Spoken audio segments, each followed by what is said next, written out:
الحمد للہ رب العالمین، الصلاۃ والسلام علی رسول النبی الکریم وعلی آلہ واصحابہ اجمعین۔ الحمد للہ الذی ہدانا لہذا وما کنا لنہتدی لولا ان ہدانا اللہ۔ رب اشرح لی صدری ویسر لی امری واحلل عقدۃ من لسانی یفقہوا قولی، آمین یا رب العالمین۔ آج ہمارا سیرت کی کلاس ہے اور ہم نے غزوہ حنین شروع کرنا ہے، جو کتاب کا 561 پیج ہے، وہاں سے شروع ہوتا ہے۔ سب سے پہلے تو آپ ذرا غور فرمائیں کہ ایک بڑی تاریخ کی ایک انوکھا واقعہ ہے کہ حضور نبی کریم صلی اللہ علیہ وآلہ وسلم مکے سے جب ہجرت فرماتے ہیں 13 سال مکے میں رہنے کے بعد، تو آپ دیکھیں گے کہ وہ قتل کا منصوبہ نافذ ہونے جا رہا ہے، اور آپ کس قسم پرسی کی حالت میں وہاں سے نکلتے ہیں، کس طرح پناہ لیتے ہیں آپ صلی اللہ علیہ وآلہ وسلم ابوبکر صدیق کے ساتھ غار ثور میں، اور پھر کیسے مدینہ پہنچتے ہیں۔ اور کافر جو مکے کے ہیں، وہ جب ان کو یہ پتہ چلتا ہے کہ آپ مدینہ پہنچ گئے ہیں، تو انہوں نے کہا کہ اب ہم اس مدینہ کو ضرور تہس نہس کر کے چھوڑیں گے۔ یہ تھا ان کا پکا عہد، جس کے لیے انہوں نے سب سے پہلے رمضان 2 ہجری میں، ہجرت کے دوسرے سال رمضان کے مہینے میں، انہوں نے بہت بڑا حملہ کیا مدینے پر، اور غزوہ بدر کے میدان میں ان کا مقابلہ ہوتا ہے، اور حضور نبی کریم صلی اللہ علیہ وآلہ وسلم نے 303 آدمی جو لے کے پہنچے، اور وہاں سے 1000 کے قریب وہ لشکر آیا۔ رب العالمین نے کیسی تائید اور نصرت فرمائی، ذرا غور کریں کہ کس طرح 303 جن کے پاس ہتھیار پورے نہیں، سواریاں پوری نہیں، انہوں نے شکست دے دی، اور ایک تہلکہ مچ گیا کہ مسلمانوں نے مکے کے بڑی جمائی جو جمعیت تھی اس کو شکست دے دی۔ اب یہ صبر کرنے والے کب تھے؟ انہوں نے اگلے سال شوال 3 ہجری میں پھر جنگ احد مدینے تک چڑھائے، اور پھر احد کے مکان میں مقابلہ ہوا۔ احد کے میدان میں جب مقابلہ ہوا، اور آپ کو پتہ ہے کوئی 300 کے قریب جو منافق تھے وہ واپس آ گئے۔ اس کے باوجود پہلے ہی حلے میں مسلمانوں کو اللہ تعالیٰ نے بڑی کامیابی دی، لیکن وہ درہ جس پر اللہ تعالیٰ کے رسول صلی اللہ علیہ وسلم نے ان مجاہدین کو مقرر کیا تھا، انہوں نے لالچ میں آ کر سامان جو تھا غنیمت کا اس کو پل پڑے، اور حضرت اس وقت مسلمان نہیں ہوئے تھے خالد بن ولید، وہ پیچھے سے آ کے انہوں نے حملہ کیا اور مسلمانوں کے پاؤں اکھڑ گئے، تو جیتی ہوئی جنگ شکست میں تبدیل ہو گئی۔ اور اس طرح اللہ تعالیٰ کے فضل و کرم سے، حالانکہ مدینے والوں نے بڑی زبردست وہاں مسلمانوں کو نقصان پہنچایا، اس کے باوجود نبی کریم صلی اللہ علیہ وآلہ وسلم کی حکمت عملی کام آئی، اور آپ نے ان حالات میں بھی ان کا پیچھا کیا جبکہ اتنی لاشیں گر چکی تھیں۔ لہذا وہ جو ان کو مدینے میں داخل ہونا چاہیے تھا وہ نہ ہو سکے، اور پھر نبی کریم صلی اللہ علیہ وآلہ وسلم کا تعاقب کرنا ان حالات میں ان کو بڑی اچھی طرح سمجھ آ گیا کہ اس نبی کے جو جذبے ہیں، اس کے ساتھ جو اللہ کی تائید اور نصرت ہے جس کا ان کو اندازہ ہی نہیں تھا، وہ ان کو سمجھ آئی۔ اور پھر شوال 5 ہجری میں غزوہ خندق یا غزوہ احزاب، یہ ساری چیزیں میں آپ کو بتا چکا ہوں، لیکن میں اس لیے دہرا رہا ہوں تاکہ آپ پوری طرح سمجھیں کہ دنیا میں جو کامیاب ترین جرنیل تاریخ کا ہے، اس سے آئے محمد رسول اللہ صلی اللہ علیہ وسلم کے اور کوئی نہیں ہو سکتا۔ جنگ احزاب میں جب سارے قبائل کو جمع کر کے دونوں گروہ نے، ایک مکے کے مشرکین نے اور دوسرا وہ جو یہود تھے جو خیبر میں موجود تھے، تین قبیلے تو مدینہ سے گئے تھے نا، ایک قبیلہ بنو کین کا جنگ بدر کے بعد، بنو نذیر جنگ احد کے بعد، اور آخری قبیلہ جو ہے وہ ان کے مرد قتل کر دیے گئے، عورتیں غلام بنا گئی. کیوں؟ ان کی سازش بہت ہی بڑی تھی، اور اس کا فیصلہ ان کے ایک حریف قبیلے کے بندے جو جہالت کے زمانے میں ان کا حریف تھا اس نے کیا. لہذا اب انہوں نے سب نے مل کر، یہودیوں اور مشرکین مکہ نے بہت بڑی تعداد لا کے، جمعیت لا کے، اور نبی کریم صلی اللہ علیہ وسلم نے خندق کھود لی. اس طرح اب جب جنگ شروع ہوئی، ایک مہینے کے پورے کوششوں کے باوجود وہ رات کو ایسا طوفان آیا اللہ کی تائید اور نصرت کہ جس سے وہ محاصرہ چھوڑ کر بھاگ گئے. اور اس کے بعد آپ دیکھیں کہ نبی کریم صلی اللہ علیہ وآلہ وسلم نے 6 ہجری، ہاں 6 ہجری میں وہ عمرے کا رخت سفر باندھا. مسلمان بھی ساتھ تھے تو، لیکن کافروں نے بڑی ریزسٹنس مسلمانوں کو دی، اور بالآخر ایک صلح حدیبیہ کے نام سے معاہدہ ان کے درمیان طے پایا، جس کا تبصرہ قرآن میں کہاں پر ہے؟ جلدی بتائیں. سورہ فتح. لا حول ولا قوت الا باللہ العلی العظیم. کہاں پر ہے؟ سورہ فتح میں. یہ آپ قرآن اور تاریخ کو پڑھ رہے ہیں سمجھ کر، اور ساری چیزیں آپ کو بتائی جا چکی ہیں. سورہ فتح میں جی، سر جی، سورہ فتح میں حدیبیہ سورہ کا. فتح میں ہے. اب آپ نے ٹھیک بتایا. سر جی پہلے بھی یہی بولا تھا میں نے. پہلے بھی یہی کہا. اچھا، آپ بڑے غور سے سنیں. سورہ فتح میں اللہ نے کیا کہا ہے صلح حدیبیہ کو؟ فتح مبینہ. فتح مبین، کہ یہ اب مسلمانوں کی سمجھ میں نہیں آئی. صحابہ کیونکہ وہ بغیر عمرہ کیے واپس جا رہے تھے، ان کو دل میں بڑا شدید قلق تھا، لیکن ان کو بات اس وقت سمجھ آئی جب بعد کے حالات میں کہ اللہ تعالیٰ نے اس کو فتح مبین کیوں کہا ہے. سب سے بڑا فائدہ یہ ہوا کہ مشرکین مکہ نے اب صلح کر لی، مان لیا کہ نبی کریم صلی اللہ علیہ وسلم اور مدینے کی ریاست ایک بہت بڑا گروپ ہے. انہوں نے جب صلح کر لی تو 7 ہجری میں نبی کریم صلی اللہ علیہ وسلم نے کیا کیا بھلا؟ جلدی بتائیں.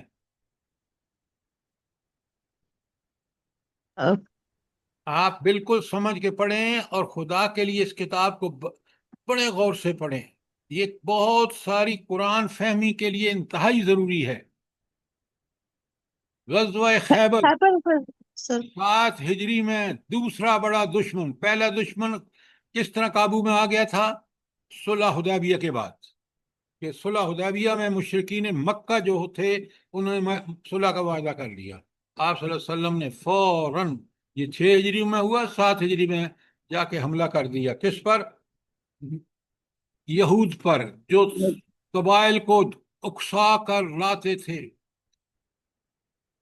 اور جب خیبر فتح ہوا، خیبر میں آپ کو پتہ ہے قلعے ہیں سارے، میں آپ کو بتا چکا ہوں ان قلعوں میں کس طرح انہوں نے اپنی ڈیفنس کا بندوبست کر رکھا تھا. اس سب کچھ کے باوجود نبی کریم صلی اللہ علیہ وسلم اور صحابہ کرام رضوان اللہ تعالی علیہم اجمعین نے اللہ کی نصرت سے اس کو فتح کر لیا. اور جب فتح کر لیا تو آپ دیکھیں کہ 2 دشمن جو تھے ان کو تو زیر کر لیا. اب آپ صلی اللہ علیہ وسلم نے خیبر کے فتح کرنے کے بعد آپ دیکھیں کہ مشرکین مکہ نے ایک بہت بڑا، کیونکہ ایک شک یہ تھی صلح حدیبیہ میں کہ نبی کریم صلی اللہ علیہ وآلہ وسلم کے ساتھ جو قبیلہ ملنا چاہے مل سکتا ہے، جو کافروں یا مشرکین مکہ کے ساتھ ملنا چاہتا ہے مل جائے. لیکن اس معاہدے کا ایک شک یہ تھی کہ اس قبیلے کا پھر جس گروپ کے ساتھ ملے گا اس کی حفاظت بھی اس کے ذمہ ہے۔ اور اس طرح دو قبیلوں کے درمیان مکے میں جب فساد ہوا اور مشرکین مکہ نے کھل کر ایک دوسرے قبیلے کی ہیلپ کی، جو مسلمانوں کا اتحادی تھا، حلیف تھا، تو نبی کریم صلی اللہ علیہ وسلم پر ضروری ہو گیا۔ تو یہ قبیلہ پہنچا وہاں اور انہوں نے نبی کریم صلی اللہ علیہ وسلم سے درخواست کی۔ نبی کریم صلی اللہ علیہ وسلم نے اس پوری طرح آپ پڑھ چکے ہیں، سمجھ چکے ہیں کہ اس کو خفیہ رکھ کے جب اچانک حملہ کیا، اور حملے میں مکے والوں کو ہوش بھی نہیں آئی اور وہ مفتوح ہو گئے۔ جب وہ مفتوح ہو گئے، چھوٹے اکا دکا واقعات ہوئے، میں تفصیل سے بتا چکا ہوں آپ کو، لیکن فتح مکہ میں سارے عرب قبائل یہ دیکھ رہے تھے۔ کیا دیکھ رہے تھے؟ بڑا جلدی بتائیں۔ پھر دیکھیں، جس طرف کا پلہ بھاری ہوگا ادھر مل جائیں گے۔ نہیں ڈاکٹر صاحبہ، یہ بات آپ پوری طرح صحیح نہیں کہہ رہی۔ سارے مشرکین مکہ، ان کے سامنے جو معیار تھا، جو کرائٹیریا تھا، وہ یہ تھا کہ اگر مشرکین مکہ فتح اس پہ مکہ پہ قبضہ رکھ سکتے ہیں اور مسلمان اس پر قابض نہیں ہو سکتے، تو پھر یہ حق پر ہے بقول ان کے۔ لیکن فتح مکہ کے بعد تو پورے عرب قبائل میں ہلہ مچ گئی کہ او ہو، یہ جو اچانک فتح ہو گئی ہے مسلمانوں کی مکہ، فتح مکہ میں، اس نے تو بالکل جو قبائل تھے ان کا وہ جو کرائٹیریا تھا اس پہ سمجھ گئے کہ اب یہ ہے مسلمان، یہ نبی کریم صلی اللہ علیہ وسلم جو بالکل فاتح ہیں، اور باقی کوئی قبیلہ، کوئی عرب قبیلے ان کی تائید و نصرت نہیں کر سکتے۔ لہذا کیا ہوا نتیجہ فتح مکہ کا؟ جلدی بتائیں۔ لا جو الہ نصر اللہ والفتح بڑا ورأیت الناس بڑے کی يدخلون بات في ہے کہ دین آپ اللہ کی کتاب کو پڑھتے افواجا ہیں۔ ہفتے فسبح میں بحمد 1 گھنٹے کی ربک۔ کلاس ہوتی ہے، پورا ہفتہ آپ کے پاس ہوتا ہے۔ سب سے بڑا اس کا نتیجہ یہ ہوا کہ قبائل کے گروہ در گروہ پہنچنے شروع ہو گئے مدینہ میں، اور آپ صلی اللہ علیہ وسلم کے ساتھ انہوں نے یکجہتی اور اتحاد کا اظہار کیا اور آپ کی سربراہی قبول کر لی۔ یہ ہے سب سے بڑا۔ تو گویا فتح مکہ جو تھا وہ ایک ٹرننگ پوائنٹ ہے، وہ ایک ایسا موقع ہے جس کے بعد مکے سارے عرب کے لوگوں کو یہ بات سمجھ آ گئی، اور اس کی ہلہ یہ مچی کہ آپ دیکھیں کہ دونوں بڑی طاقتیں جو اس وقت بڑی طاقتیں تھیں نام و نہاد، ایک تھا ایرانی سلطنت اور دوسری تھی جو رومی سلطنت۔ دونوں سلطنتوں نے پوری کوشش کی کہ پتہ لگائیں کہ یہ ہو کیا رہا ہے، یہ ان عربوں کو کیا ہو گیا ہے، یہ مدینے کی حکومت کیا کر رہی ہے۔ یہ ساری چیزیں آپ کی کتاب میں موجود ہیں، میں بتا چکا ہوں، ان کو دوبارہ پڑھیں۔ اب اس کے بعد کیا ہوتا ہے کہ اب صرف وہ قبائل، میں آپ غزوہ حنین جو پیج 561 پہ ہے، پورا اس کا ریویژن کرنے کے بعد یہاں میں پہنچا ہوں۔ آپ سنیں کہ غزوہ حنین، آپ کتاب کا 561 پیج کھول لیں۔ بڑی پیاری کتاب، بہت عمدہ ہے۔ مکہ کی فتح ایک اچانک ضرب کے بعد حاصل ہوئی تھی، جس پر عرب ششتر رہے تھے، اور ہمسایہ قبائل میں اتنی سکت نہ تھی کہ اس ناگہانی امر واقعہ کو دفع کر سکی۔ اس لیے بعض اڑیل، طاقتور اور متکبر قبائل کو چھوڑ کر بقیہ سارے قبیلوں نے سپر ڈال دی۔ وہ مدینہ پہنچنا شروع ہو گئے اور انہوں نے نبی کریم صلی اللہ علیہ وآلہ وسلم کے ساتھ معاہدے کر لیے۔ اب یہ جو قبائل ہیں، اڑیل قبائل، اس میں آپ دیکھ رہے ہیں ایک خوازن ہے، دوسرا ثقیف ہے، اس کے ساتھ اور قبائل ہیں، مضر کا قبیلہ ہے، اور اس کے ساتھ حشم کا قبیلہ ہے، اور ساتھ بن بکر کے قبائل اور بنو ہلال کے کچھ لوگ شامل ہو گئے۔ تو یہ سب قبائل جب جمع ہو گئے، بہت سخت ضدی اور متعصب قبائل تھے، انہوں نے کہا کہ اب ہم مسلمانوں پر حملہ کریں گے مل کر۔ حضور نبی کریم صلی اللہ علیہ وآلہ وسلم کی اطلاع بھی تھی کہ یہ لوگ حملہ کرنے آ رہے ہیں۔ اور پھر آپ دیکھیں کہ اس میں جو دشمن کی روانگی اور اوتاس، جو دوسرا ٹائٹل ہے اسی پیج پر، وہاں آپ کو پتہ چلتا ہے کہ ایک شخص ہے مالک بن اوف، یہ ان ساروں کی فوجوں کو لیڈ کرتا ہے، یہ کمانڈر ہے، اور اس کا نام ہے مالک بن اوف۔ اس نے کیا کیا؟ بڑی دلچسپ بات ہے۔ اس نے کہا کہ سب کچھ میدان جنگ میں جائے گا اور تمہارے بچے، عورتیں اور بوڑھے بھی جائیں گے۔ اچھا، اب یہ فیصلہ جب اس نے کر لیا اور وہ لے کے، اچھا آپ مجھے یہ بتائیں کہ اس نے بچوں، عورتوں اور بوڑھوں کو کیوں ساتھ لیا؟ اس کا نقطہ نظر کیا تھا؟ ان کی حفاظت کے لیے یہ لوگ جان لگا کر لڑیں گے۔ ہاں، اس کا مقصد یہ تھا کہ اب وہ پوری طرح ہر آدمی لڑے گا، کیونکہ اس کو پتا ہے کہ اس کے اگر شکست ہوئی تو اس کے بچے، بوڑھے، عورتیں غلام بنا لی جائیں گی۔ لہذا اس نے یہ سارا دو اس لیے کھیلا کہ تاکہ یہ لڑنے والے جو کافر ہیں یہ پوری جام بازی کے ساتھ لڑیں اور ہر حال میں فتح حاصل کرنے کی کوشش کریں۔ لیکن وہاں ایک بہت اچھی آپ کے لیے بحث ہے۔ اس آدمی کے پاس ایک بوڑھا جرنیل جو سابق بڑا جنگجو تھا، اور اسی پیج پہ ماہر جنگ کی زبانی سپہ سالار کی تخلیص، یعنی اس کو غلط ثابت کرنا، یہ شخص ہے اسی کے پیرا دوسری لائن میں، لیکن اس کو انڈر لائن کریں، ورید بن سما۔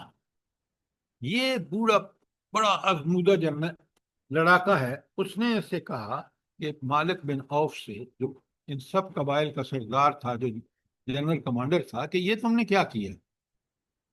کیونکہ اس نے بچوں کی آوازیں سنی، اونٹوں کی بلبلاہٹ سنی، وغیرہ وغیرہ۔ تو اس نے اس سے کہا کہ بھائی یہ تم کیا کر رہے ہو؟ شکست میں ان لوگوں کا کیا عمل دخل ہے؟ جب شکست ہوگی تو پھر تو آپ نے سب کچھ لا کے مسلمانوں کے سامنے ڈھیر کر دیا، لہذا یہ چھوڑ دو، ان کو گھروں میں جانے دو اور آپ کے لوگ لڑیں مسلمانوں سے۔ تو وہ جرنیل جو تھا جس کا نام ہے مالک بن اوف، وہ بڑا سخت متعصب تھا۔ اس نے کہا چھوڑے چھوڑے، یہ بوڑھا آدمی ہے۔ لہذا پیج 562 پہ اگر آپ دیکھیں تو دوسرے پیرے میں ہے، لیکن جنرل کمانڈر مالک بن اوف نے یہ مشورہ مسترد کر دیا اور کہا خدا کی قسم میں ایسا نہیں کر سکتا، تم بوڑھے ہو چکے ہو، تمہاری عقل بھی بوڑھی ہو چکی ہے، واللہ یا تو حوازن میری اطاعت کریں گے یا میں اس تلوار پر ٹیک لگا دوں گا اور یہ میری پیٹھ کے آر پار نکل جائے گی۔ در حقیقت مالک کو یہ گوارا نہ ہوا کہ اس جنگ میں ورید کا بھی نام یا مشورہ شامل ہو سکے۔ حوازن نے کہا ہم نے تمہاری اطاعت کی ہے۔ اس پر ورید نے کہا یہ ایسی جنگ ہے جس میں نہ صحیح طور پر شریک ہوں اور نہ بالکل الگ، کاش اس میں جوان ہوتا۔ اب یہ بوڑھا وہ جنگجو کریں اور بھاگ دوڑ کرتا۔ تو لہذا آپ دیکھ رہے ہیں کہ یہ ایک جنگ کس تیاری سے وہ آئے ہیں مشرکین مکہ۔ ادھر آپ کو پتہ ہے حضور نبی کریم صلی اللہ علیہ وآلہ وسلم نے وہ فتح مکہ ہو چکا تھا، تو 12,000 کا لشکر، اتنا بڑا لشکر کبھی پہلے نہیں ہوا۔ 10,000 فتح مکہ کے وقت موجود، تو 12,000 کا لشکر تھا، جس میں 10,000 تو وہ تھے جو مدینے میں نبی کریم صلی اللہ علیہ وسلم کے ساتھ آئے تھے، اور 2,000 افراد جو تھے وہ مکہ کے لوگ تھے۔ تو یہ لشکر جو ہے یہ ان کے مقابلے کے لیے نکلا، اور آپ دیکھیں کہ جب مالک بن عوف نے اپنے جاسوس بھیجے، پیج 565 پر صفحہ دوسرا، دشمن کے جاسوس، بڑے غور سے دیکھیں، بڑی دلچسپ معلومات ہیں۔ اور یہ اگر ہمیں نہیں پتا تو پھر نبی کریم صلی اللہ علیہ وآلہ وسلم ہمارے نمونہ کیسے ہوئے، جبکہ ان کے یہ ساری چیزیں ان کو بہترین نمونہ ثابت کرتی۔ اس کے بعد مالک کے وہ جاسوس آئے جو ان مسلمانوں کے حالات کا پتہ لگانے پر مامور کیے گئے تھے۔ ان کی حالت یہ تھی کہ ان کا جوڑ ٹوٹ گیا تھا۔ ذرا سوچیں کہ یہ حالت تھی ان جاسوسوں کی۔ مالک نے کہا تمہاری تباہی ہو، تمہیں کیا ہو گیا ہے؟ انہوں نے کہا ہم نے کس قبرے گھوڑوں پر سوار انسان دیکھے اور اتنے میں واللہ ہماری وہ حالت ہو گئی جسے تم دیکھ رہے ہو۔ یہ کیا چیز ہے بتائیں مجھے ذرا، یہ فرشتے فرشتے سے فرشتوں لڑے کی ہوئے فوج۔ یہ اور یہ فرشتے اللہ کی تائید تھی۔ یہ ہے وہ چیز جو مسلمانوں کو حاصل۔ ہم پڑھ رہے ہیں نا سورہ اثر، اور وہاں آپ دیکھیں گے وَتَوَاصَوْا بِالْحَقِّ وَتَوَاصَوْا بِالصَّبْرِ، یہ مسلمانوں کے صبر کا نتیجہ ہے کہ نبی کریم صلی اللہ علیہ وآلہ وسلم کی قیادت میں اللہ کی تائید اور نصرت، کیونکہ ان کو اللہ پر بھروسہ ہے، لہٰذا اللہ نے بھی ان کی تائید اور نصرت کے لیے جب یہ ان جاسوسوں کو دکھائے تو وہ کتنے ڈسہارٹ ہوئے۔ تو ادھر رسول صلی اللہ علیہ وسلم کے جاسوس کیا کہتے ہیں؟ بالکل نیچے دیکھیں پیج 562 پر، ادھر رسول صلی اللہ علیہ وسلم کو بھی دشمن کی روانگی کی خبریں مل چکی تھی، چنانچہ آپ نے ابو حضرت اسلمی رضی اللہ تعالی عنہ کو حکم دے کر روانہ کیا اور روانہ فرمایا کہ لوگوں کے درمیان گھس کر قیام کریں اور ان کے حالات کا ٹھیک ٹھیک پتہ لگا کر واپس آئیں، آپ صلی اللہ علیہ وسلم کو اطلاع دیں۔ انہوں نے ایسا ہی کیا۔ نبی کریم صلی اللہ علیہ وسلم کے ساتھ جو وفاداری تھی نا مسلمانوں کی، اس کا آپ یہاں دیکھیں یہ نمونہ ہے۔ آج مسلمان عام و خاص ہوں، اسٹیبلشمنٹ ہو، ججز ہوں، آپ دیکھ لیں کتنے دور ہیں اس اسوہ حسنہ سے۔ اس سے محبت جو ایمان کا جز ہے کہ سب سے زیادہ محبت ایک مومن کو، والذین آمنوا اشد حبا للہ، یہ آپ کل پڑھ چکے ہیں کہ سب سے زیادہ مومن وہ ہے جس کو سب سے زیادہ محبت اللہ کے رسول، اور جب اللہ کے رسول سے سب سے محبت زیادہ ہے اپنی جان سے بھی، تو پھر وہ کلمہ اللہ حق کے لیے دیکھیں کس طرح وہ رسول اللہ صلی اللہ علیہ وسلم کے احکامات کی تعمیل کرتے ہیں۔ صحابہ کو دیکھیں۔ اب یہاں پیج 563 میں آپ کے سامنے ایک خلاصہ بیان کر رہا ہوں، آپ اس کو بڑے غور سے پڑھیں۔ مسلمانوں کا لشکر، یہ شوال 8 ہجری کا واقعہ ہے، 12,000 کا لشکر ہے، جسے میں نے آپ پہلے بتایا کہ 10,000 تو مدینے والے ہیں اور 2,000 مکہ کیونکہ فتح ہو چکا ہے، اس کے بعد یہ واقعہ ہے کہ 2,000 کا لشکر۔ اب یہ لشکر حنین کی طرف روانہ ہو جاتا ہے، اور راستے کے بڑے عبرت آموز واقعات ہیں جو قرآن سمجھنے کے لیے انتہائی ضروری ہے۔ مثلا اسی رسول اللہ مکہ سے حنین کی طرف جو روانہ ہوتے ہیں، اس کا تیسرا پیرا ہے۔ حنین جاتے ہوئے لوگوں کو بیر کا ایک بڑا سا درخت دیکھا جس کو ذات انوات کہا جاتا تھا۔ مشرکین عرب اس پر اپنے ہتھیار لٹکاتے تھے، اس کے پاس جانور ذبح کرتے تھے اور وہاں درگاہ میلہ لگاتے تھے۔ بعض فوجیوں نے رسول اللہ صلی اللہ علیہ وسلم سے کہا کیا ہمارے لیے بھی ذات انوات بنا دیجئے جسے ان کے لیے ذات انوات ہے، جیسے ان کے لیے ذات انوات ہے۔ آپ صلی اللہ علیہ وسلم نے فرمایا اللہ اکبر، اس ذات کی قسم جس کے ہاتھ میں محمد صلی اللہ علیہ وسلم کی جان ہے، تم ویسی باتیں کہی ہیں جو موسیٰ علیہ السلام سے اس کی قوم نے کہا تھا۔ کیا کہا تھا؟ اجعلنا الہا کما لہم الہ، ہمارے لیے بھی ایک ایسا معبود بنا دیجئے جیسا ان مشرکوں کے لیے معبود ہے۔ یہ کن لوگوں نے کہا بلا؟ جلدی بتائیں۔ یہ 9 مسلم جو ہوئے تھے 2000 کے لشکر میں سے، ہاں، ان یہ مکے والے ابھی ابھی مسلمان ہوئے تھے نا، ابھی بھی شرک اور کفر ان کے دل میں ابھی موجود تھا، تو کیسی انہوں نے بات کی۔ اور یہ آپ دیکھیں کہ حضرت موسیٰ کو بھی انہوں نے، جو نئے نئے مسلمان بظاہر ہوئے تھے، انہوں نے بھی وہی بات کہی جو انہوں نے بات کہی۔ گویا جب تک پکا سچا مومن نہیں بنتا، قرآن کو پڑھ کے سمجھ کے اس کے مطابق عمل نہیں کرتا، تو وہ شرک اور بدعتیں پرانی اس کے ذہن سے نہیں نکلتے۔ یہ قرآن واحد کتاب ہے جو انسان کو جب سمجھ کے پڑھتا ہے تو اس کی فکر پاک اور صاف ہو جاتی ہے ہر قسم کے شرک سے۔ تو اس کا مطلب یہ ہے کہ مدینے والوں کو، انصار کو اور نبی کریم صلی اللہ علیہ وسلم کو توکل اللہ پر تھا، اور ان مشرکین کا توکل اللہ پر نہیں تھا، بلکہ اس قسم کے بتوں پر تھا۔ بات سمجھ آئی ہے کہ نہیں آئی؟ جلدی بتائیں، سوال کریں۔ Yes. اب سنیں ہوا کیا۔ آپ پیج 563 پہ ہی بالکل نیچے پیرا، اسلامی لشکر پر تیر اندازوں کا اچانک حملہ۔ اب آپ کو پتا ہے یہ جو مالک بن اوف سردار تھا، کفار کے لشکر کا کمانڈر تھا، اس نے پوری فوج کو اپنی پھیلا دیا وہاں، اور ان سے کہہ دیا کہ اچانک مسلمانوں پر تیروں کی بارش کر دینا، تاکہ وہ بالکل سمجھ بھی نہ سکیں کہ ان کو اور سوائے شکست کے ان کے لیے کوئی چارہ نہ ہے۔ یہ تو اس کافر کی ترتیب تھی، لیکن مقابلہ کس سے تھا؟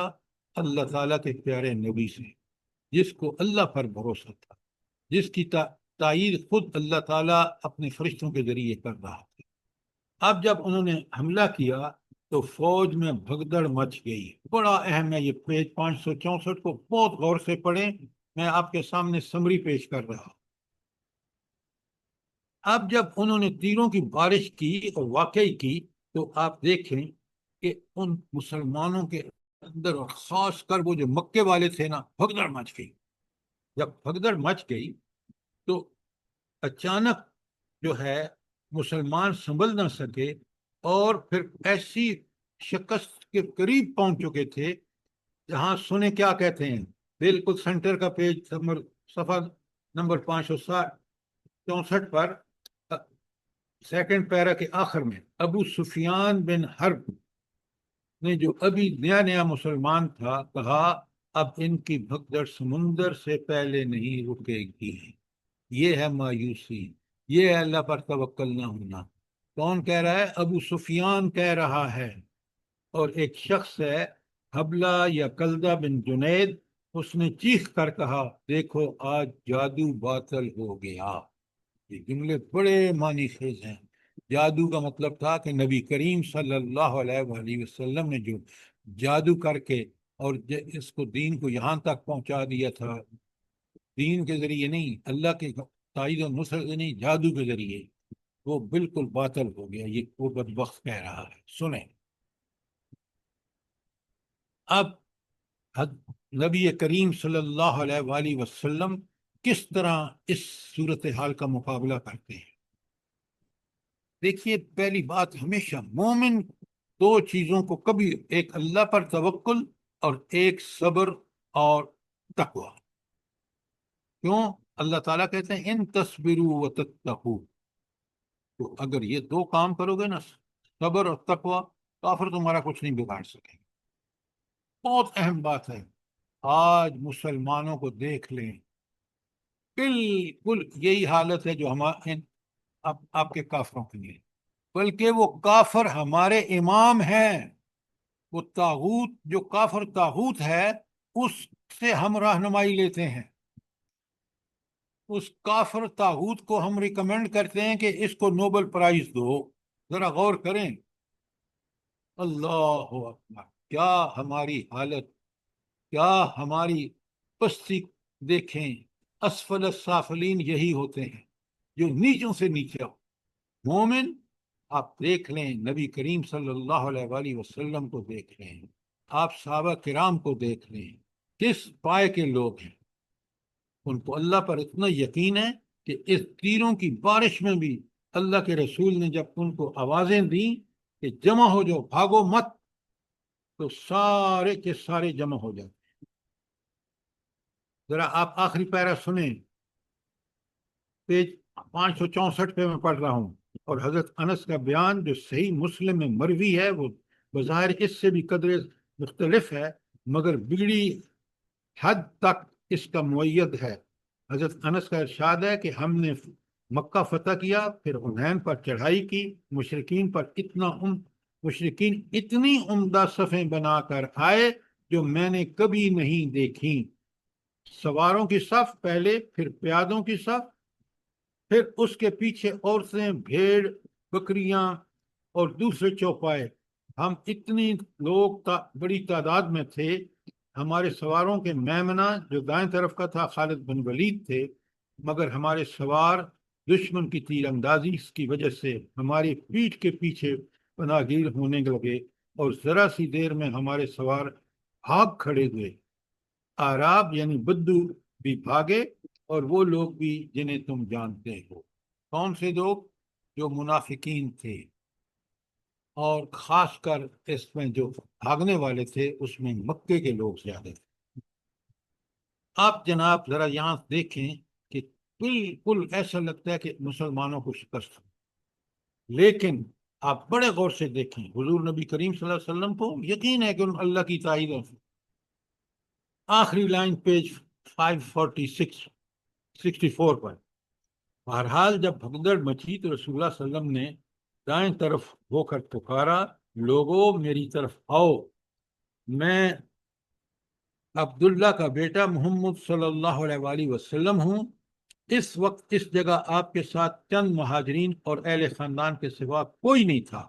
اس نازک ترین لمحے میں رسول اللہ صلی اللہ علیہ وسلم کی بے نظیر شجاعت کا ظہور ہوا, یعنی اس شدید بھگدڑ کے باوجود آپ کا رخ کفار کی طرف تھا, اور آپ پیش قدمی کے لیے اپنے خنجر کو ایڑی لگا رہے تھے, اور یہ فرما رہے تھے میں نبی ہوں, یہ جھوٹ نہیں, میں عبد المطلب کا بیٹا ہوں.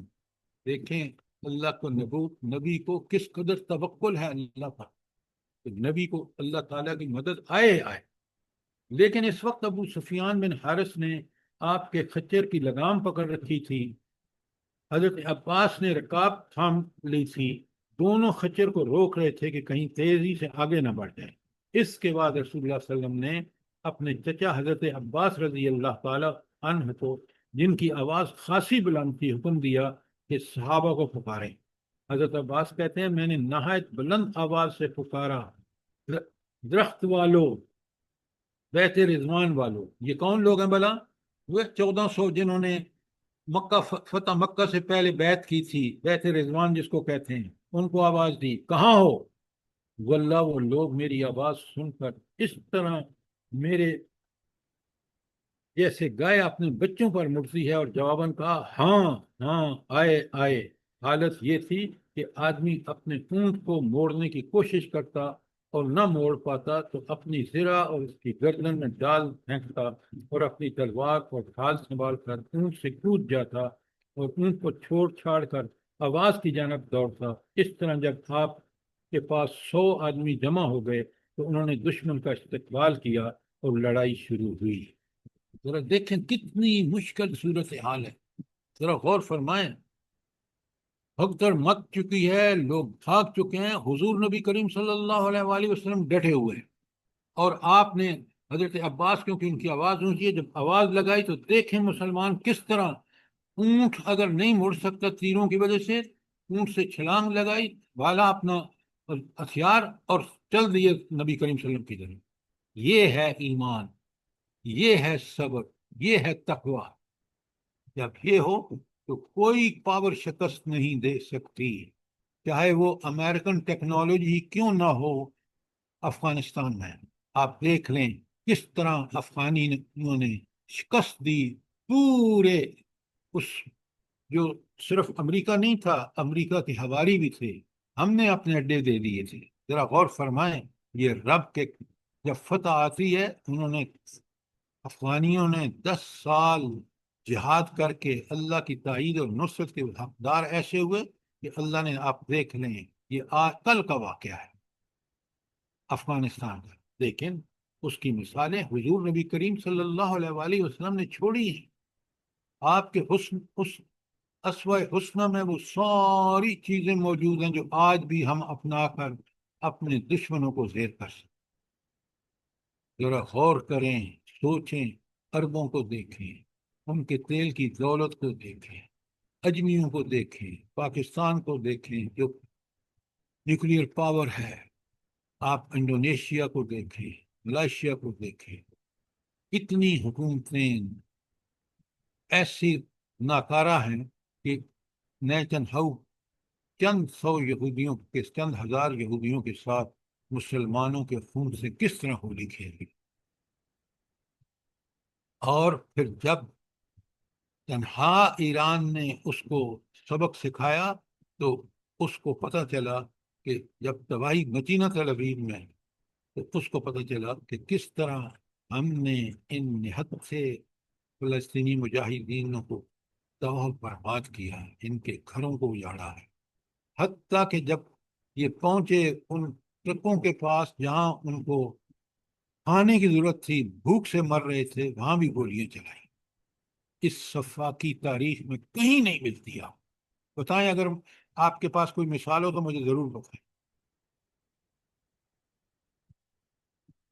تو جب آپ صلی اللہ علیہ وسلم نے پکار لگائی اور پھر دیکھیں انصار بھی مڑے، مہاجرین بھی، اور جب وہ ٹوٹ پڑے اس لشکر پر جس کی عوف بن مالک نے اس طرح ترتیب دی تھی کہ اگر آپ پڑھیں پیج 566 پر، تو دشمن کی شکست فاش جو ہے کس طرح، اور اللہ نے جو تبصرہ فرمایا ہے کمال کا ہے۔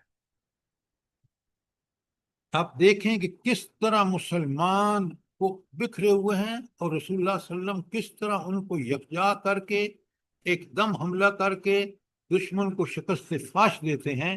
اور قرآن کا تبصرہ سنیں، اللہ اکبر، کاش میں اور دیکھیں، یہ ہے وہ سیرت کے مقام جو قرآن کو کھول کے بیان کرتے ہیں۔ وَيَوْمَ حُنَيْنٍ، بسم اللہ الرحمن الرحیم، وَيَوْمَ حُنَيْنٍ إِذْ أَعْجَبَتْكُمْ كَثْرَتُكُمْ، اور اللہ نے حنین کے دن تمہاری مدد کی جب تمہیں کثرت پر غرور تھا، جب کثرت پر تم غرور کرنے لگے تھے۔ پتہ ہے نا آپ کو، کافروں نے کہا کہ آج تو ہم اتنا بڑا لشکر 12 لاکھ کا، 12,000 کا، اب کوئی شکست نہیں دے سکتے۔ نعوذ باللہ۔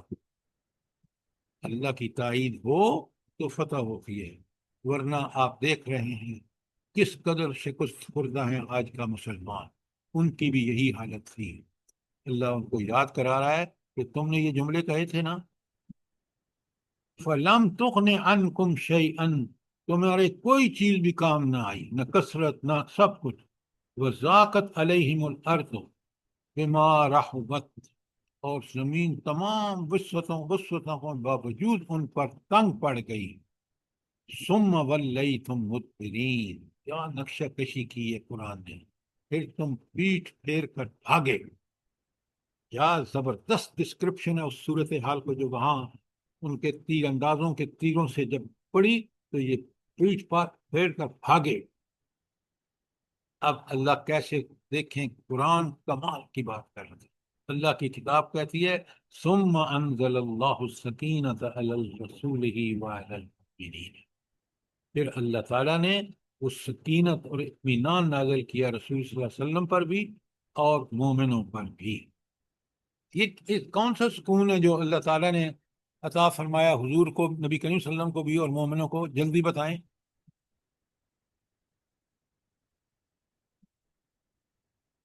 یہ فہم قرآن ہے، یاد رکھیں۔ یہاں اس آیت کے اس ٹکڑے میں بتایا جا رہا ہے کہ اللہ تعالیٰ نے غیب سے اس جنگ میں جو تیروں کی بارش ہو رہی تھی، مسلمان بھاگ رہے تھے، اللہ تعالیٰ نے سب سے پہلے اپنے نبی کو سکینت عطا فرمائی، پھر ان کے واپس آئے اور انہوں نے حملہ کر کے شکست کو فتح میں بدل دیا، یہ ان کا ذکر ہے کہ ان کو اللہ تعالیٰ نے، انہوں نے اللہ پر بھروسہ کیا، نبی کریم صلی اللہ علیہ وسلم کا پہلے سے تھا، اب مومنوں نے جب آئے اور لڑے اور فتح حاصل ہوئی تو ان کو بھی اللہ تعالیٰ نے وہی سکینت پہلے سے عطا فرمائی۔ اور پھر اللہ ان کو یاد کرا رہا ہے، وَأَنزَلَ جنود لم تروہا، اللہ نے وہ لشکر اتار دیے جن کو انہوں نے کبھی پہلے دیکھا ہی نہیں تھا۔ یہ فرشتے ہیں، وہ چت قبرے جو انہوں نے جا کے بتایا نا اس کو، مالک بن عوف کو، کمانڈر کو کافروں نے، تو یہ وہی ہے اللہ نے جو نازل فرمائے، وَعَذَّبَ الَّذِينَ كَفَرُوا، اور کافروں کو شدید عذاب عطا دیا، شکست کھائی انہوں نے، سارا مال غنیمت ڈھیروں کے حساب سے اللہ نے مسلمانوں کے قبضے میں دے دیا اور ان کو عذاب دے دیا۔ وَذَلِكَ جَزَاءُ الْكَافِرِينَ، اور یہی سزا اللہ دیا کرتے ہیں کافروں۔ ذرا غور کریں کتنا، چند 2-3 آیتوں میں کیا خوبصورت تبصرہ ہے اس صورتحال پر۔ سیرت کو اگر ہم سمجھیں گے نہیں تو قرآن کے ایسے مقامات ہیں جو ہمیں سمجھ آ ہی نہیں سکتے۔ کتنا پیارا تبصرہ ہے۔ اب سنیں کیا ہوتا ہے کہ تعاقب کرتے ہیں مسلمان، اور شکست، پیج 566 پہ، تعاقب، شکست کھانے کے بعد دشمن کے ایک گروہ نے طائف کا رخ کیا، ایک نخلا کی طرف بھاگا اور ایک نے اوتاس کی راہ لی۔ رسول صلی اللہ علیہ وسلم نے ابو عامر اشعری رضی اللہ تعالیٰ عنہ کی سرکردگی میں تعاقب کرنے والوں کی ایک جماعت اوتاس کی طرف روانہ کی۔ فریقین میں تھوڑی سی جھڑپ ہوئی، اس کے بعد مشرکین بھاگ کھڑے ہوئے، البتہ اس جھڑپ میں اس دستے کے کمانڈر ابو عامر اشعری رضی اللہ تعالی عنہ شہید ہو گئے۔ اب آپ دیکھ رہے ہیں کہ کس طرح کافروں کی فتح شکست میں تبدیل ہوتی ہے، کس طرح نبی کریم صلی اللہ علیہ وسلم جن کا اسوہ حسنہ ہمارے لیے نمونہ ہے، وہ کس طرح ان کا تعاقب کرتے ہیں، اور پھر مسلمان کس طرح ان کو بھاگتے ہوئے کافروں کو اور تعاقب کرتے ہیں، اور پھر اللہ تعالیٰ ان کو کس طرح کتنے بڑے مال غنیمت سے، کہ جس کی تقسیم کے وقت نبی کریم صلی اللہ علیہ وآلہ وسلم نے کس کو نوازا اور کیوں نوازا، جلدی بتائیں۔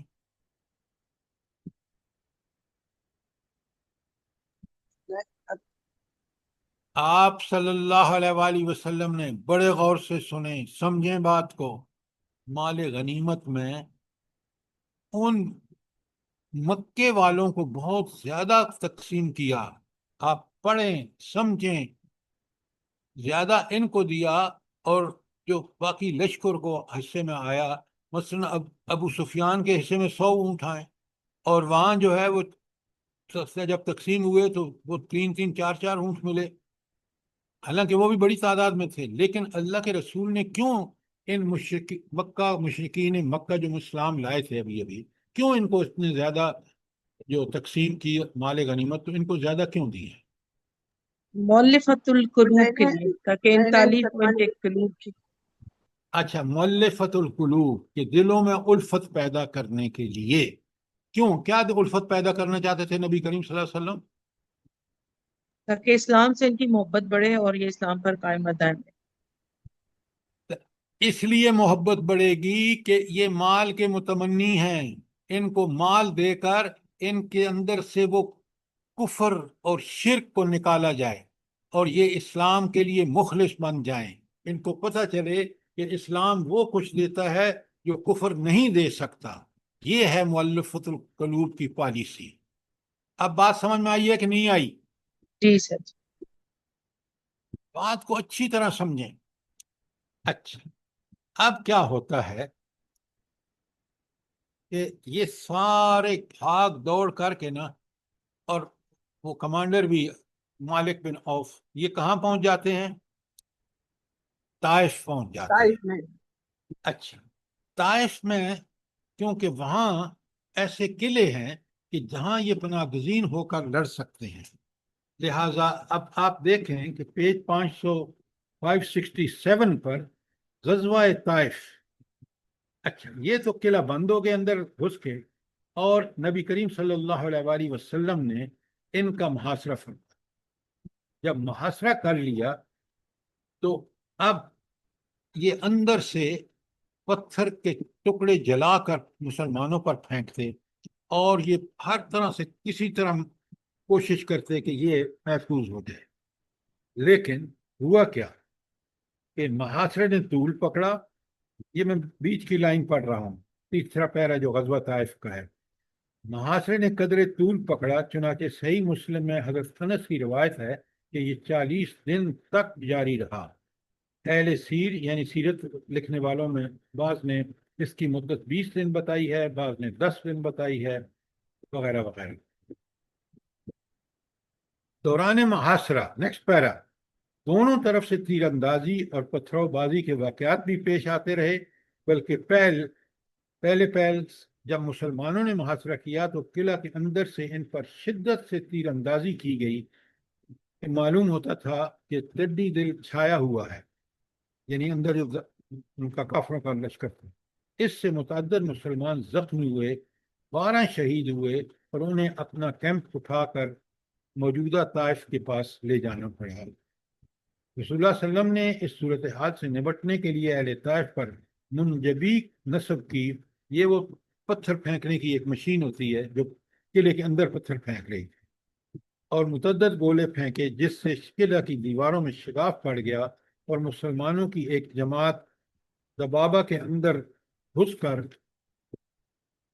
آگ لگانے کے لیے دیوار تک پہنچ گئی. لیکن دشمن نے ان پر لوہے کے جلتے ٹکڑے پھینکے جس سے مجبور ہو کر مسلمان دبابہ کے نیچے سے باہر نکل آئے، مگر باہر نکلے تو دشمن نے ان پر تیروں کی بارش کر دی جس سے مسلمان شہید ہو گئے.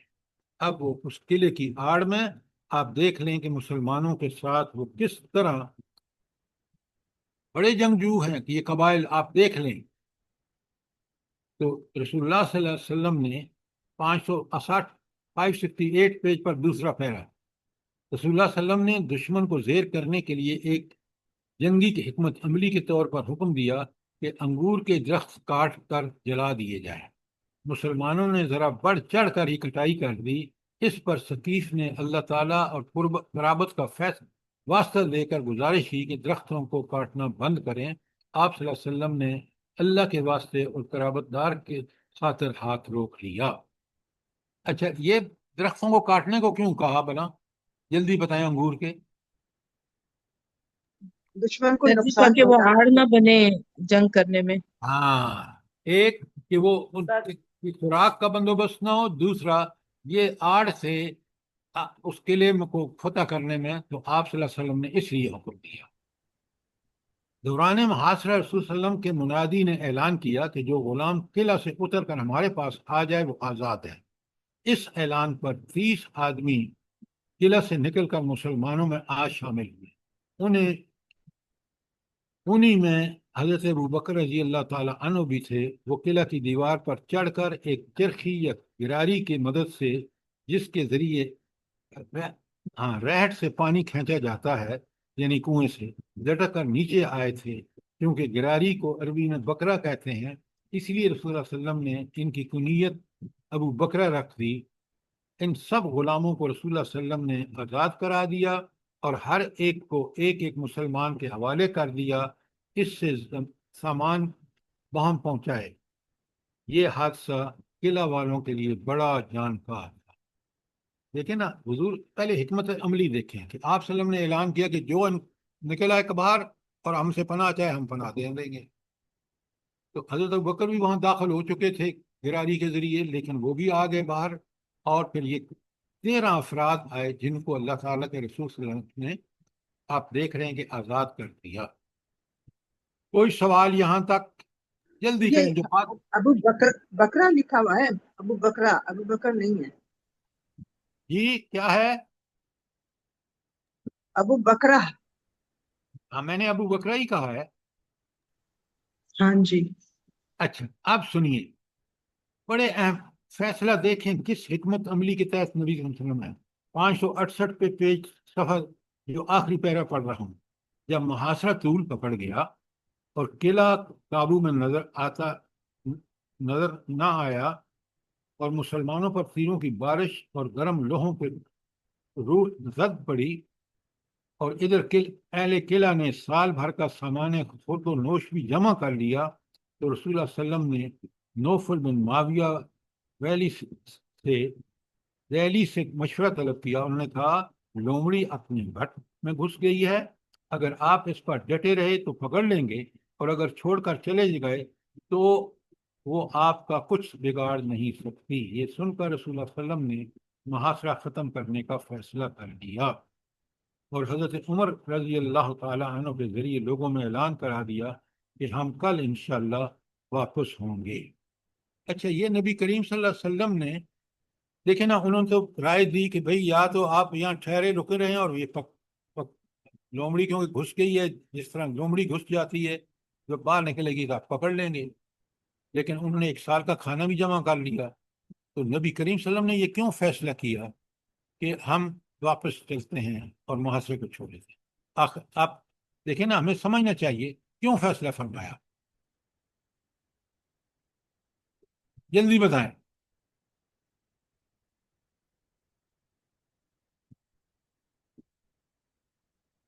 جی دشمن کا زور ٹوٹ چکا تھا، اس وجہ سے آپ یہ دیکھیں، نہیں، دشمن ابھی تک آپ کو محاصرہ چھوڑنا پڑ رہا تھا. وجہ یہ تھی کہ آپ وہاں رکتے تو وہ دعوت دین، جس دین کی دعوت کے لیے آپ مبعوث ہوئے تھے، وہ اتنا عرصہ رکی رہتی. تو آپ صلی اللہ علیہ وسلم نے یہ فیصلہ فرمایا. ذرا بات کو اچھی طرح سمجھیں کہ نبی اس لیے نہیں آتا کہ جنگیں کرے. نبی جنگیں اس وقت اس لیے کی جاتی ہیں کہ تاکہ دین اور دعوت دین پھیلے، اس کا غلبہ ہو. تو وہاں محاصرہ جاری رکھنے میں اتنا فائدہ نہیں تھا جتنا محاصرہ چھوڑ کر، کیونکہ وہ آگے آ کے دیکھیں گے آپ صلی اللہ علیہ وسلم نے کیا حکمت عملی اختیار کی. لیکن اگر آپ محاصرہ چھوڑ کر دین اور دعوت دین کا کام جس کے لیے آپ مبعوث ہوئے وہ کرتے ہیں، وہ اصل کام ہے. یہ ہے وہ بات جو مجھے اور آپ کو سمجھنی چاہیے. اچھا، اب اس کے بعد دیکھیں کہ مدینہ میں اموال کی تقسیم، اموال غنیمت کی تقسیم ساری جعفرانہ. اب سنیں، اب آپ کو پتہ چل چکا ہے کہ کتنا بڑا مال غنیمت جو غزوہ حنین میں ہاتھ آیا. اسی طرح داعش کے معاملے میں بھی بہت سارا. اب حضور نبی کریم صلی اللہ علیہ وآلہ وسلم نے، میں اس کو بڑے اختصار سے بیان کروں گا اور آپ خود پڑھیں گے کہ اس مال غنیمت میں تالیف قلوب، دلوں میں الفت پیدا کرنا، کس کے لیے؟ اسلام کے لیے. اس کی وجہ سے آپ صلی اللہ علیہ وسلم نے یہ تقسیم میں پریفرنس دی، ترجیح دی تالیف قلوب کی وجہ سے. کس کو؟ وہ جو مکہ سے 2000 مسلمان آئے تھے. اور اس میں اگر آپ دیکھیں تو نیچے آپ کو نظر آئے گا دوسرے پیرے میں، ابو سفیان بن حرب کو 40 اوقیہ یا کچھ 6 کلو چاندی اور 100 اونٹ عطا کیے. اس نے کہا میرا بیٹا یزید، آپ نے اتنا ہی یزید کو بھی دیا. کتنے سخی اور فراخ دل نبی کریم صلی اللہ علیہ وسلم. تالیف قلوب کے ذریعے یہ سارا پڑھیں، آپ کو پتہ چلے گا. اور پھر آپ دیکھیں گے کہ اس کی وجہ سے اگلے پیج 570 پہ دیکھیں تو میں آپ کے سامنے دوسرا پیرا پڑھ رہا ہوں. مؤلفت القلوب کو دینے کے بعد رسول اللہ صلی اللہ علیہ وسلم نے حضرت زید بن ثابت رضی اللہ تعالیٰ عنہ کو حکم دیا کہ مال غنیمت اور فوج کو یکجا کر کے لوگوں پر غنیمت کی تقسیم کا حساب لگائیں. انہوں نے ایسا کیا تو ایک فوجی کے حصے میں 4 اونٹ اور 40 بکریاں آئیں. جو شاہ سوار تھا اسے 12 اونٹ اور 120 بکریاں. اب بالکل فطری ہے. آپ نے دیکھا کہ ابو سفیان کو تو 100 اونٹ ملے، اور یہاں ان لڑنے والوں کو یہ لوگ جنہوں نے نبی کریم صلی اللہ علیہ وآلہ وسلم کی پکار پر اپنی جانیں قربان کی اور ان کو صرف 4 اونٹ ملے، ذرا غور کریں۔ اب جناب یہ وہ بات تھی، سنیں، بڑا قیمانہ فیصلہ ہے، اور اس کو پڑھ کے سمجھ آتی ہے بندے کو کہ حضور نبی کریم صلی اللہ علیہ وسلم کو جب اللہ تعالیٰ نے مسلمانوں کے رول ماڈل قرار دیا تو کیا حکمتیں تھی۔ غور سے سنیں۔ انصار کا حزن و اضطراب، ان کو کیوں حزن اور اضطراب ہوا؟ انصار کو جلدی بتائیں۔ ان کو یہ تقسیم پسند ہے، سمجھ نہیں آ رہی کہ انہوں نے کیوں مہاجرین کو پہلے دیا ہے، زیادہ دیا ہے۔ بالکل آپ نے ٹھیک کہا کہ ان کو یہ کہ بھئی نبی کریم صلی اللہ علیہ وسلم تشریف لائے مدینہ، ہم نے جانیں قربان کی ہیں، غزوہ بدر ہو، غزوہ احزاب ہو، غزوہ وہ احد ہو، تو ہر حال میں، اور اب یہ اتنی بڑی مہربانیاں ان پر، اہل مکہ پر، تو ان کو ذرا اس بات کا اضطراب۔ اور بڑی پیاری بات ہے یہاں، اور سے پڑھیں اس کہ یہ تقسیم ایک حکیمانہ سیاست پر مبنی تھی، کیونکہ دنیا میں بہت سے لوگ ایسے ہیں جو اپنی عقل کے راستے سے نہیں بلکہ پیٹ کے راستے سے حق پر لائے جاتے ہیں۔ یعنی جس طرح جانوروں کو ایک مٹھی ہری گھاس دکھلا دیجیے اور اس کی طرف لپکتے ہیں، اپنے محفوظ ٹھکانے تک جا پہنچتے ہیں، اسی طرح مذکورہ قسم کے انسانوں کے لیے بھی مختلف ڈھنگ کے اسباب کشش کی ضرورت پڑتی ہے تاکہ وہ ایمان سے مانوس ہوں پر اس کے لیے پرجوش بن جائیں۔ یہ تھا نبی کریم صلی اللہ علیہ وسلم کا۔ اور پھر آپ دیکھتے ہیں نیچے جو ٹاپک ہے، عنوان ہے انصار کا حزن و اضطراب۔ حزن کا مطلب ہے غم و غصہ، اور اضطراب کا مطلب بے چینی۔ یہ بے چینی کیوں پیدا ہوئی؟ میں آپ کو ایک جملہ اس کا جو دوسرا پیرا ہے اس میں دیکھیں۔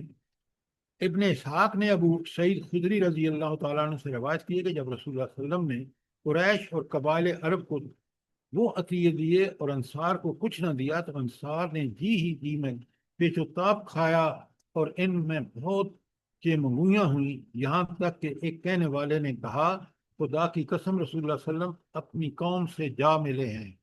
اور ان کے بعد سعد بن ابو عبادہ رضی اللہ تعالیٰ آپ کے پاس حاضر ہوئے اور اس کیا، یا رسول اللہ، یہ وہ ہیں صحابی مدینے کے، آپ نے اس حاصل شدہ مال فے میں جو کچھ کیا ہے اس پر انصار اپنے جی میں آپ پر پیج و تاب کھا رہے ہیں۔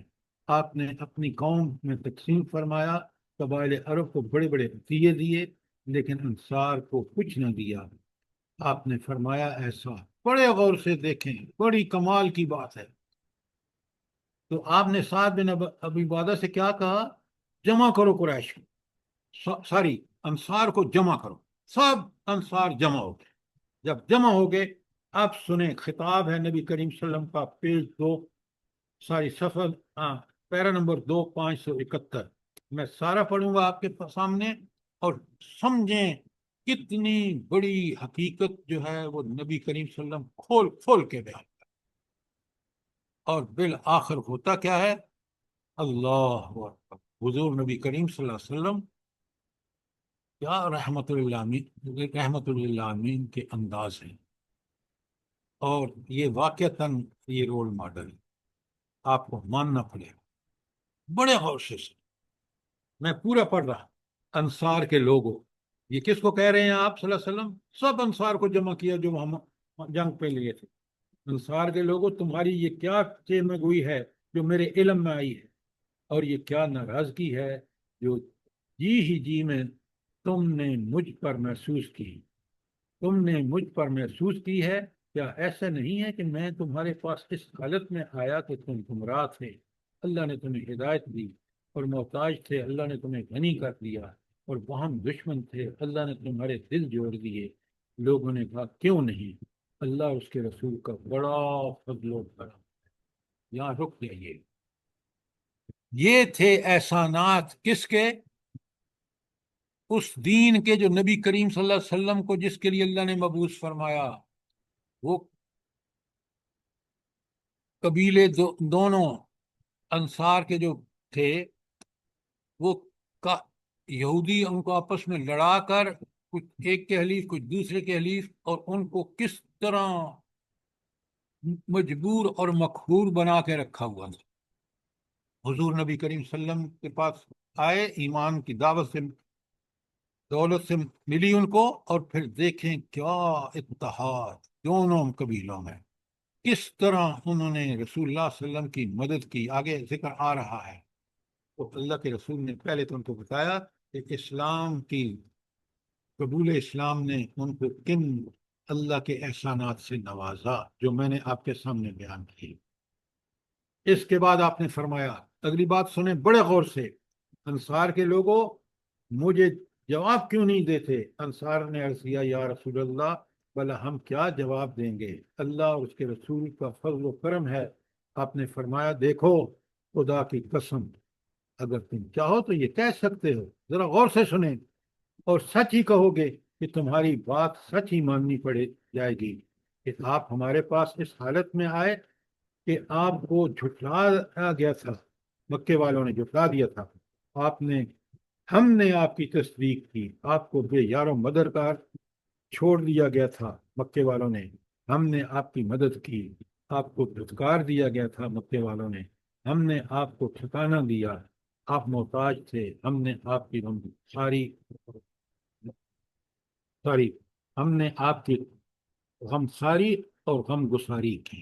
کتنی بڑی بات ہے، دونوں پہ اوپر والا بھی پڑھیں اور نیچے والا، کتنی حقیقت نبی کریم صلی اللہ علیہ وسلم نے کس اعتراف کے ساتھ کیا ہے، ذرا غور فرمائیں۔ یہ ایک نبی کر سکتا ہے، عام آدمی نہیں کر سکتا۔ اگلا آخری پیرا، اے انصار کے لوگوں تم اپنے جی میں دنیا اور اس کی عارضی دولت کے لیے ناراض ہو گئے ہو، جس کے ذریعے میں نے لوگوں کا دل جوڑا تھا تاکہ وہ مسلمان ہو جائیں۔ وہ جو اب آپ صلی اللہ علیہ وسلم اس کی وجہ دے رہے ہیں کہ کیوں، بتا رہے ہیں کہ کیوں انہوں نے ان کو پیسہ دیا، لوگوں کا دل جوڑا تھا تاکہ وہ مسلمان ہو جائے، اور تم کو تمہارے اسلام کے حوالے کر دیا تھا۔ بڑے غور سے سنیں، اے انصار کیا تم اس سے راضی نہیں ہو کہ لوگ اونٹ اور بکریاں لے کر جائیں اور تم رسول اللہ صلی اللہ علیہ وسلم کو اپنے ڈیروں کو پلٹو؟ ہوئے ہوئے ہوئے، کتنی بڑی بات کہہ دی حضور نے۔ کیا مطلب ہے؟ سوچیں۔ فرمایا مکے والے تو یہ اونٹ اور بھیڑ بکریاں لے کے جائیں گے، تم کس کو لے کے جاؤ گے؟ کائنات کے وہ ہستی جو رب نبی پاک کو۔ ہاں، جو رحمت للعالمین بنا کے بھیجی گئی ہے۔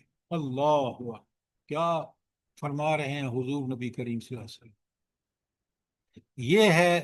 اور آپ دیکھیں ان کا حال کیا ہوتا ہے آگے انصار، اے انصار سر کے جی ایک لوگوں۔ بات، جی سر جی دیکھیے اللہ کے رسول صلی اللہ علیہ وسلم نے نسلوں تک کے لیے دعا کر دی، اینڈ میں جو لائن لکھی ہوئی ان کے پوتوں تک کے لیے۔ آپ کی بات سمجھ نہیں آئی؟ سر جی اللہ کے رسول صلی اللہ علیہ وسلم نے یہاں اتنی بڑی بات ہے کہ ان کی نسلوں تک کے لیے دعا کر دی، ان کے بیٹے ان کے پوتوں تک کے لیے۔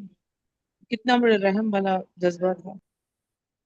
سب سے بڑی بات میڈم، انصار مدینہ اس ہستی کو لے جا رہے تھے جو رب کا بھیجا ہوا نبی تھا۔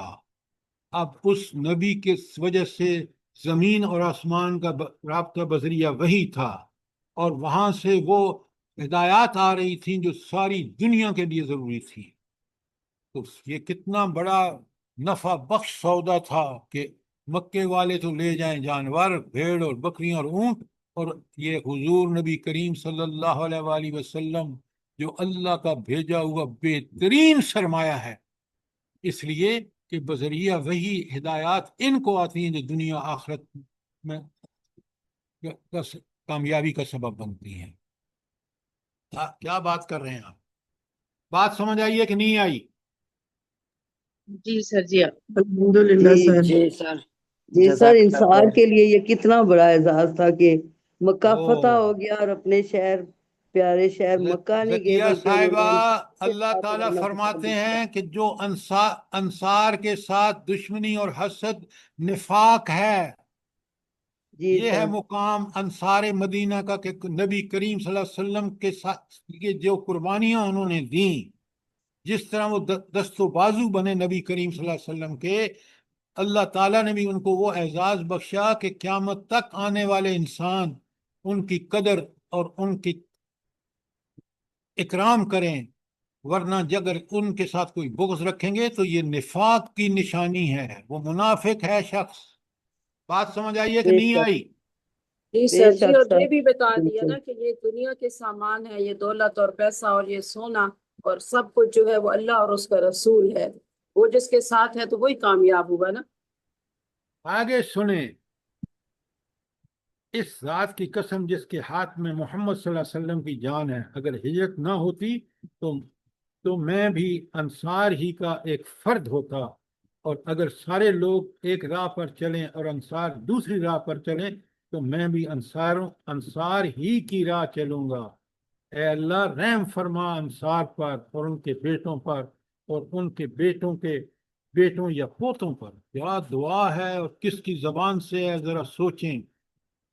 رسول اللہ صلی اللہ علیہ وسلم کا یہ خطاب سن کر لوگ اس قدر روئے کہ ان کی داڑھیاں تر ہو گئیں۔ یہ تھی کیفیت انصار مدینہ کی جب آپ صلی اللہ علیہ وسلم نے یہ واز کیا۔ کتنا حقیقت پر مبنی یہ واز ہے۔ ان کے دل اس قدر پریشان ہوئے کہ رونے لگے ان کی داڑیاں، اور کہنے لگے ہم راضی ہیں کہ ہمارے حصے اور نصیب میں رسول صلی اللہ علیہ وسلم ہوں۔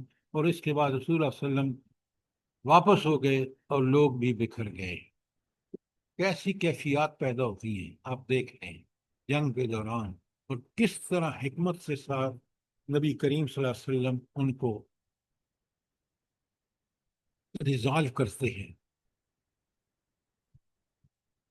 اچھا، اب ہمیں 572 صفحے پر، اور یہ ہے وفد حوازن کی آمد۔ آپ دیکھ رہے ہیں کہ 1400 آدمیوں کا یہ وفد آتا ہے، اور یہ وہ وفود ہیں جو اسلام قبول کر رہے ہیں۔ انشاءاللہ اگلے سنڈے کو میں نے آپ سے پورے پچھلے سوال کرنے ہیں تاکہ آپ پڑھ کے آئیں خدا کے لیے، تاکہ پھر ہمیں یہ سیرت کی معلومات قرآن فہمی کے لیے بڑی کارآمد ہیں، اور اگر ہم نے سیرت کو نہیں سمجھا تو قرآن کے بہت سارے حصوں کو ہم نہیں سمجھ سکیں گے۔ آپ کو میں نے بتایا ہے کہ ایک جنگ بدر پر پوری صورت انفال جو ہے وہ تبصرہ ہے۔ اسی طرح جنگ احد پر، جنگ احزاب پر سورہ الاحزاب تبصرہ ہے۔ تو وہ جب تک ہم ان جنگوں کو سمجھیں نہیں، نبی کریم صلی اللہ علیہ وسلم کے ان چیزوں کو نہیں سمجھیں، قرآن کے ان تمام حصوں سے جو سیرت سے متعلق ہیں، بلکہ سیرت ہی تو قرآن کا عملی نمونہ ہے۔ یہ بات لکھ لیں، سیرت قرآن اصول بتاتا ہے اور ان پر عمل کیسے کرنا ہے وہ نبی بتاتا ہے۔ اسی لیے قرآن میں بار بار آتا ہے سب سے پہلے اطیع اللہ و اطیع الرسول۔ مطلوب تو اطیع اللہ ہے، لیکن اطیع اللہ کا نمونہ خود رسول ہوتا ہے، اس لیے اطیع اللہ و اطیع الرسول۔